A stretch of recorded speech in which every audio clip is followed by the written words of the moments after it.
Hi guys, it's Jamie from Miss Jamie OT, and I'm back with another Facebook Live series about my favorite toys and how you can use them to help your children at home and what gifts to get for the holidays. So today I'm going to be talking about toys that are great for fine motor skills and also in-hand manipulation. So manipulation is the ability to pick up an object and then turn it within your hand so that it's in the right position for you to use it. So as adults, you can think about when we have a handful of coins and we manipulate the quarter to our index and thumb to stick it into the vending machine. That's using in-hand manipulation. Or maybe when you have your keys in one hand and your other hand is full and you manipulate with your fingers to get the key that you need to put it in the front door. Those are in-hand manipulation skills. So for our little ones, basically the ability to pick up anything and rotate it within their hand so that they can use it properly is what we're looking for. And children start to develop this ability about the age of 18 months, and it continues to develop up until kindergarten.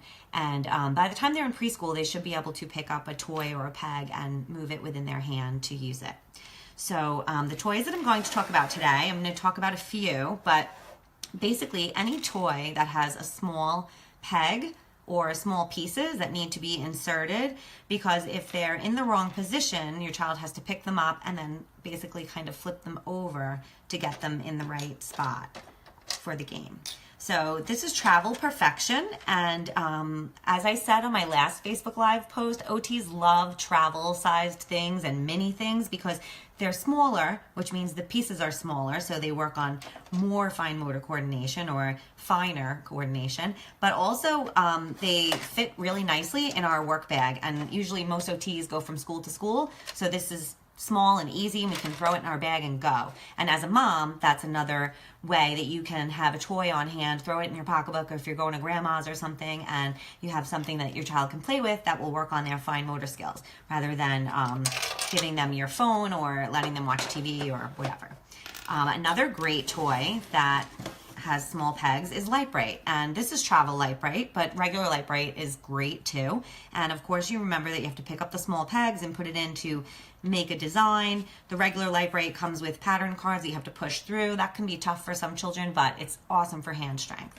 So two things that you can look for if your child is avoiding in-hand manipulation: they may pick up the piece and then use their other hand to turn it so that they can use it.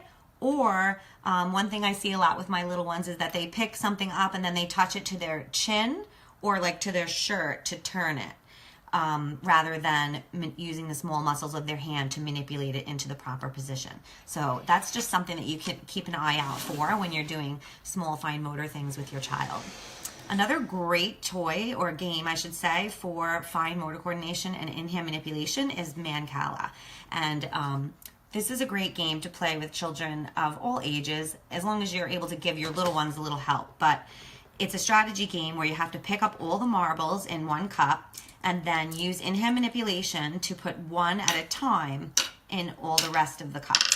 So you have to move the marbles to the tips of your fingers in order to let go of them. Children who are trying to avoid manipulation, they like to do it this way. So they, instead of using their fingers and getting it right where they want it, they open their hand and they let gravity kind of take the marble. So in OT, that's cheating. But at home, of course, have fun with your child and, whatever they want to do. But it does work on manipulation skills to pick up the marbles and try to put them in without cheating. So that is going to be my last post for the holiday series, because I'm taking a little bit of time off to get married on Saturday and go on my honeymoon. And but I do have a big announcement that going forward in January, instead of my Motor Monday posts like I've been doing, being images and tips, I'm going to be doing Facebook Lives every Monday. So I look forward to sharing some great tips and tricks with you throughout the year, and I hope you enjoyed this series. Have an awesome holiday.